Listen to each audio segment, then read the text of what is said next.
Mindanao Rainfall Advisory, Weather System, Intertropical Convergence Zone, ITCZ.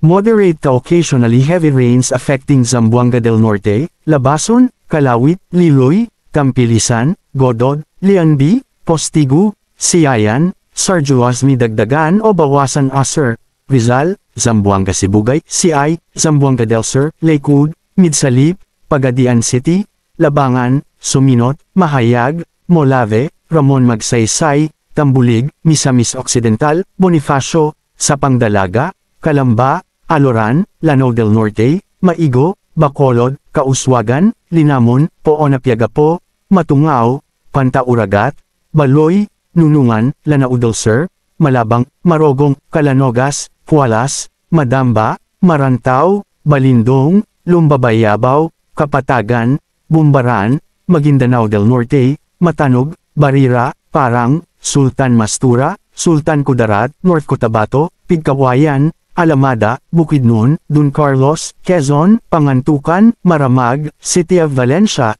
Lantapan, Manolo Fortich, Agusan del Sur, La Paz, Misamis Oriental, Naawan, Initaw, Libertad, Alubihid, City of El Salvador, Opol, Cagayan de Oro City, Taguluan, and Agusan del Norte, Butuan City, which may persist within 2 hanggang 3 hours and may affect nearby areas. Bagong bagyo bago magpasko. Isa ng Invest 96W ang cloud cluster na nasa silangan ng Mindanao Sabado, December 14. Ayon sa Tropical Cyclone Threat Potential (TCTP) ng Pag-asa pati na rin ang mga weather models, may medium hanggang sa mataas na tayansa nitong maging bagyo sa susunod na linggo. Sa Lunes ay posibleng makapasok na ang nasabing sama ng panahon at may posibilidad na maging bagyo bago tumawid sa Visayas at Mindanao. Dahil malayo pa, hindi tiyak ang magiging lakas at direksyon nito kaya't manatiling updated. Kung sakaling maging bagyo, ang susunod na pangalan ng bagyo ay Queribif. Walang nang umiiral na Shearlin na siyang nagpaulan nitong nakaraang linggo na nagdulot ng mga pag sa Visayas at Mindanao.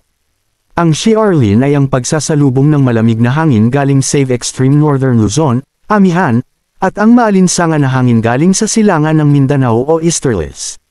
Posibleng lumakas ang hanging Amihan kaya i-ready na ang jacket habang umiiral naman ang easterly sa silangang bahagi ng Mindanao kung saan karaniwang nabubuo ang low pressure area o bagyo sa dagat Pasipiko.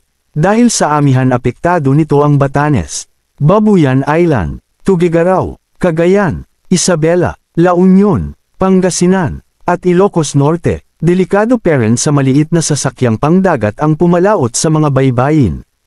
Ilocos Norte, Ilocos Sur, Isabela, Cagayan, Babuyan Island, Tuguegarao, at Batanes, makakarans ng mga pag-ulan sa Cordillera, Tuguegarao, Pangasinan, Isabela, at Cagayan, samantala magiging mainit sa Southern Luzon, Visayas at Mindanao. Pero asahan pa rin ang mga pag-ulan pagdating sa hapon at gabi.